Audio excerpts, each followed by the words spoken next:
Assalamualaikum dan salam sejahtera. Terima kasih kerana memilih Berita Daily UPNC, berita utama anda. Saya Siti Nurzain binti Mak Mokhtar dan bersama rakan setugas saya pada hari ini, Saudari Amalin Syakira. Kekal bersama kami.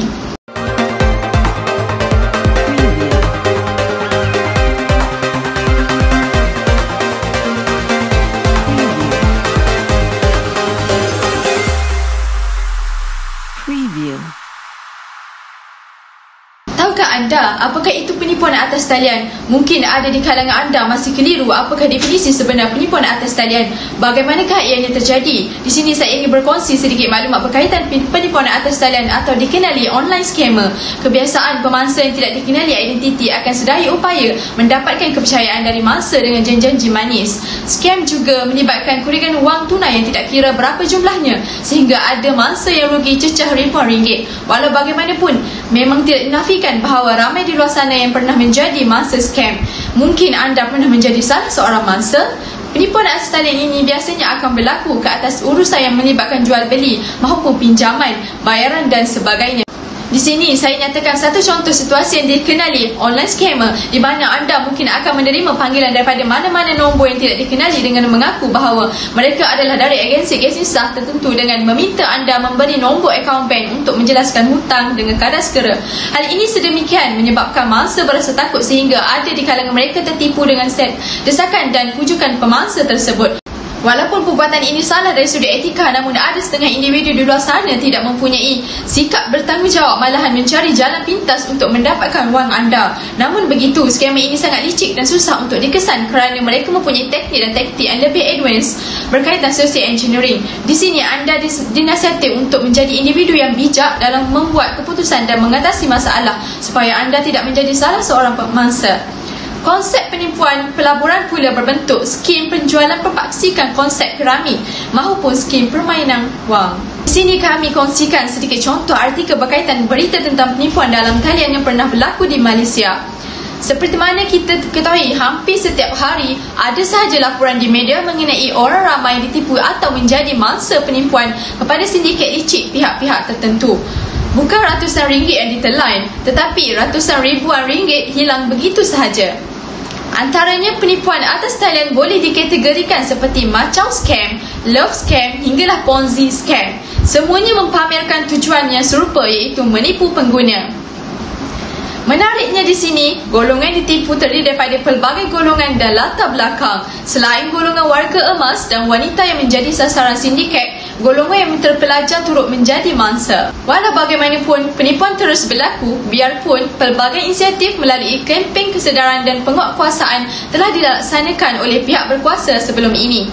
Jadi anda dinasihati supaya lebih berhati-hati, terutamanya golongan wanita, kerana mereka sangat senang terpedaya dengan janji-janji manis. Punca berlakunya scammer adalah kumpulan sasaran mangsa mudah terjerat dengan umpan scammer atas beberapa sebab, termasuk kuasa dan legitimasi yang jelas dipamerkan, daya tarikan produk, servis atau pulangan, peras ugut, desakan, tekanan, janji manis dan mempunyai perhubungan persaudaraan, persahabatan, kenalan dengan penipu tersebut. Selain itu, kajian juga menunjukkan mangsa mudah ditipu mempunyai sifat keterbukaan, kawalan diri yang rendah, mencari jalan mudah atau pintas dan mempunyai tahap pendidikan yang rendah.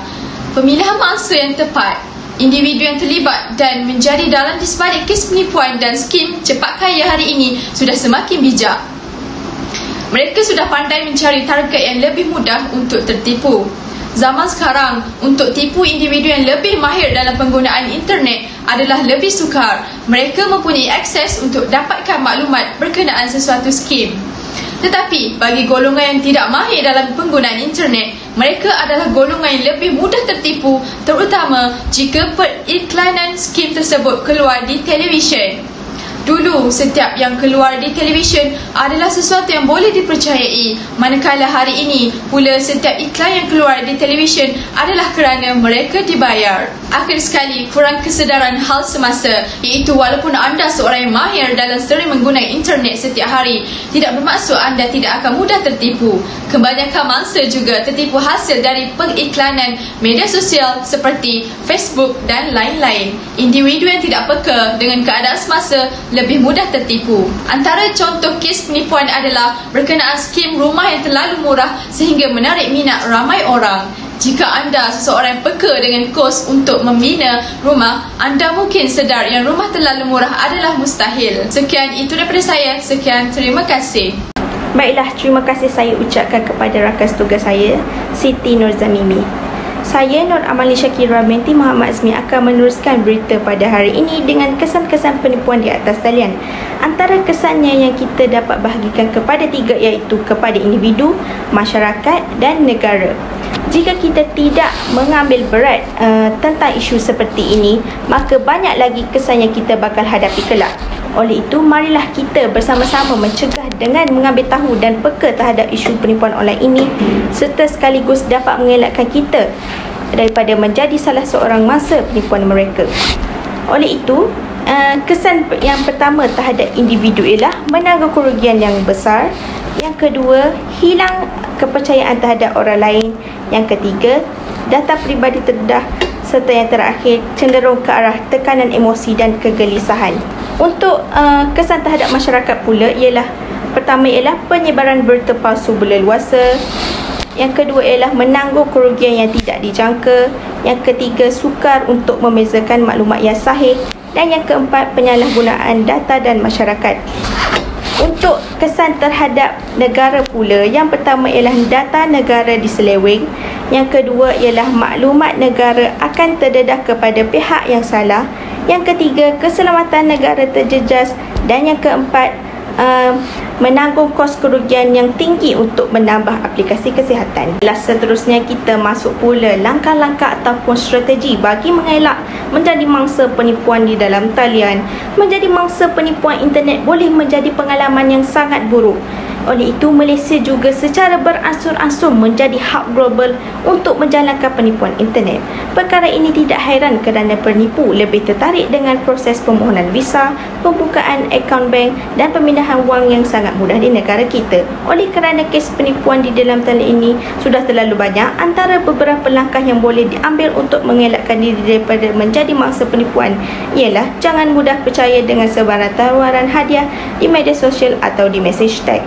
Yang kedua, kita perlu lebih berhati-hati sekiranya ada sebarang komunikasi melibatkan wang. Yang ketiga, jangan beri maklum balas terhadap permintaan maklumat sulit maupun peribadi melalui email dan message teks dari pengguna yang tidak dikenali. Yang keempat, jangan muat turun pautan dari email dan message teks dari pengguna yang tidak dikenali.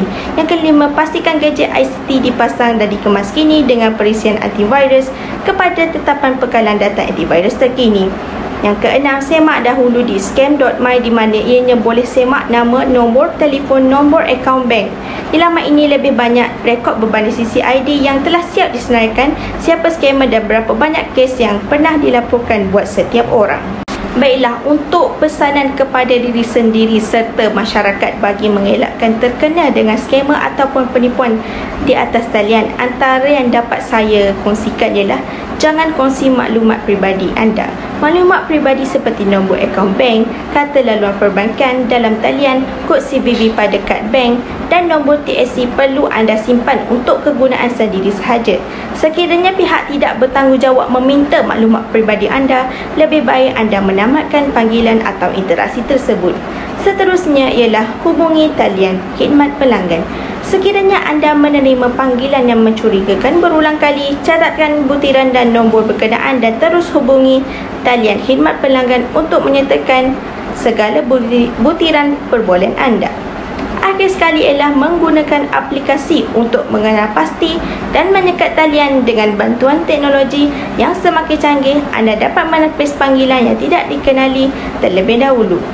Kami menyarankan anda menggunakan apps Truecaller bagi mengenal pasti panggilan datang daripada negara tersebut bagi menyekat panggilan untuk mengelakkan diri anda menjadi mangsa kes penipuan di atas talian.